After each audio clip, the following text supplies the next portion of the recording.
সিলেট টেস্টের প্রথম ইনিংসে ব্যাটিং ব্যর্থতায় পড়ে বাংলাদেশ যখন গুটিয়ে গেল 191 রানে, তখন আসলে দেখার ব্যাপার ছিল বাংলাদেশের বোলাররা এই রানটা ডিফেন্ড করতে পারে কিনা। অর্থাৎ জিম্বাবুয়েকে 191 রানের আগে বাংলাদেশের বোলাররা অল আউট করে দিতে পারে কিনা। কারণ গত কয়েক বছরে বাংলাদেশের ডেফিনেটলি স্ট্রেংথের জায়গা হচ্ছে বোলিং। নাহিদ রানা রয়েছেন, হাসান মাহমুদ রয়েছেন, খালেদ রয়েছেন, কিন্তু বাংলাদেশ আসলে সেটা করতে পারেনি। 273 পর্যন্ত পৌঁছে যায় জিম্বাবুয়ে তাদের প্রথম ইনিংসে, এবং এই রানটা করার কারণ হচ্ছে তাদের ওপেনিং পার্টনারশিপ। প্রথম দিন তারা শেষ করেছিল 67 বিনা উইকেটে। দ্বিতীয় দিন সকালে বাংলাদেশের বোলাররা ঘুরে দাঁড়ায় এবং ফার্স্ট সেশনে 4টা উইকেট তুলে নেন নাহিদ রানা, হাসান মাহমুদ। দুই ওপেনারকে নাহিদ রানা ফিরিয়েছেন এবং হাসান মাহমুদ ওদের নাম্বার 3 ব্যাটারকে যে ইন সুইঙ্গিং ডেলিভারিতে আউট করেছেন, সেটা ছিল দিনের সেরা বল। দেখার মতো একটা বল করেছেন হাসান মাহমুদ, কোনো সন্দেহ আসলে নাই।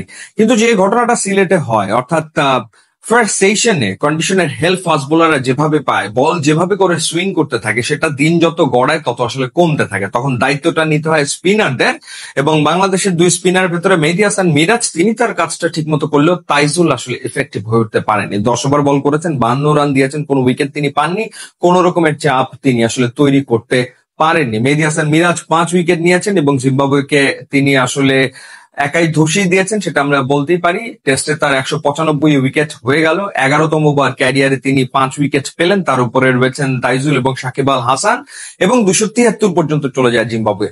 যাওয়ার কারণ হচ্ছে নবম এবং 10ম উইকেট জুটিতে 50 রান যোগ করেছে জিম্বাবুয়ে।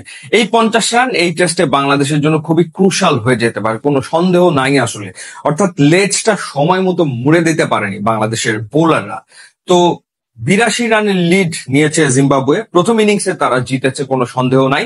এখন দ্বিতীয় ইনিংসে ব্যাট করতে নেমে বাংলাদেশ 57 করেছে 1 উইকেটে। সাদমান আরো একবার ব্যর্থ, প্রথম ইনিংসেও তিনি ব্যর্থ হয়েছেন।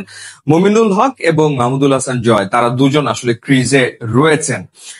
তৃতীয় দিনের ফার্স্ট সেশন খুবই গুরুত্বপূর্ণ, এবং দেখার ব্যাপার যে এই দুই ব্যাটার বা বাকি ব্যাটাররা কিভাবে জিম্বাবুয়ান ফাস্ট বোলারদেরকে সামলাবেন, এবং ডেফিনেটলি কন্ডিশনের হেল্প তো ইনগ্রাভা কিংবা মুজারাবানি কিংবা ভিক্টর নেওয়ার চেষ্টাটা আসলে করবেনই।